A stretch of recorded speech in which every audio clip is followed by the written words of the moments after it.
Yeah, they see it. Something's wrong with his shoulder arm. or something. Shoulder. Like it popped out, maybe. Shoulder.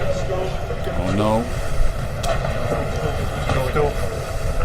Marshall Kauffman's son, Travis Kauffman, King's Boxing Promotions. I'm on that one 15, son. I'm on that one 15, son. Oh, yeah. Poor brother. Take a good job. Two class acts, and it was that left arm. He did have left shoulder surgery following the loss to Ortiz. He went into the fight with Ortiz suffering from a torn labrum in his left shoulder, and it comes back to haunt him here again tonight. Saw he kind of cut it open. So. Interesting. Here, let me mute it. This is the return of Otto Wallin. Otto Wallin almost, ended Wilder versus Fury 2 when Fury suffered a crazy cut and Wallin gloved him. Like pulled the cut, Yeah, something happened to his arm. Not sure what though. But he couldn't throw it. Otto Wallin, 20-1 with 13 KOs, 29 years old. He's listed at about 6'6", 240-pound-ish. He fought Tyson Fury 11 months ago, nearly to the date. And this was a nice, little comeback fight for him. They were supposed to fight earlier this year, right? Wasn't Wallin supposed to fight Lucas Brown? Something like that? Wasn't that like a thing? Anyway, we're here live, real time. Showtime card next is going to be on this card. Rolando Romero versus Jackson Marinez. And then over on the zone, it's a Cecilia Brocco's card with Israel Madrimov and Eric Walker. And then you have UFC going on right now as well. So I'm guessing, what's next for Wallin? Is he still with Salida? Promotions? It looks like right now he's going to be fighting on PBC, cards. What path is he going to take?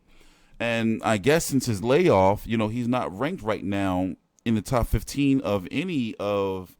No, he is top 15 by the IBF. He's number 15. WBO, he's not ranked according to them right now. Let's listen in. Person, woman, man, camera, TV. Yeah, so we're going to have to wait and see if they do a post-fight interview, which sometimes they don't. And yeah, where does he go from here? Now, would you do him versus a winner of a Chris Arreola and Angel Ruiz, a fight that's supposed to happen? We're talking on the PBC side. Do you see what's going up with somebody like a Gerald Washington or, a Charles Martin? Charles Martin has a number 2, very, very valuable spot. That's crazy by the IBF, but he is a former champ. Long story. F.A. Ajagba is over there with top rank now, pretty much. Sergey Kuzmin. I'm just rattling off some names for Otto Wallin. He's got a really good jab, though. I like his jab. If you don't know who Travis Kauffman is, literally, he looks just like his pop, but bald. Chris Arreola. Who else he fought? Amir Mansour, I remember that. Luis Ortiz, damn Mansour, he had a nice little run. So I'm guessing we're not going to get... Oh, here we are.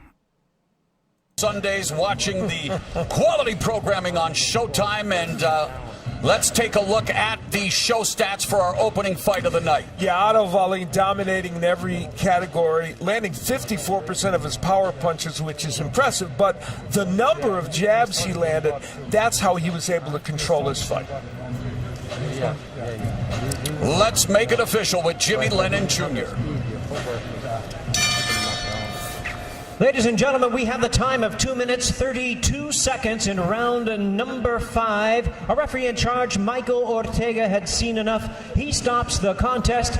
He is the winner by way of technical knockout, Otto, all in Wallin. Otto Wallin improving to 21-1 with 1 no contest, recording his 14th victory via stoppage, bouncing back from that spirited affair against Tyson Fury, his lone setback in his pro career. A dominant performance here tonight. Will we get a And post-fight at the interview? time of the stoppage, let's bring in our unofficial That's a post-fight scorer, Steve Zoom Farah, to look at the after the whole official event. judges' scoring and your own, Steve. Well, it wasn't a very difficult fight to score, Mo. Wallin with volume punching. You know, you look at a heavyweight and you think, well, he's not the biggest puncher in the world, but sometimes because he's not the biggest puncher, he can throw more punches than we're used to seeing from heavyweights. That was the case tonight with Wallin, who simply outworked Kauffman. We look at my card again. I did give Travis Kauffman one round. The third round, so did Judge Dontrella. But looking back at the official cards on John McKay and Chris Migliori's cards, it was a shutout, 4 rounds to zip in the completed rounds for Otto Wallin. So we are off and running. Our first fight has been recorded to history. Brian Custer, and it goes down as a victory for Otto Wallin. You're right, Mo. He was looking for respect from the heavyweight division tonight. Dominating performance for him. Certainly the Looks like we're not getting a post-fight interview from the first fight. They're iffy when it comes to Showtime and PBC, especially with the first or second fight, depending. But you would think they would, like, you know, give my man a post-fight interview. Like, what the hell? You know? TstreeT Controversy with FightView360.com. Let's do a little jump cut and see. If not, if you don't see me come back, then that means they didn't do a post-fight interview.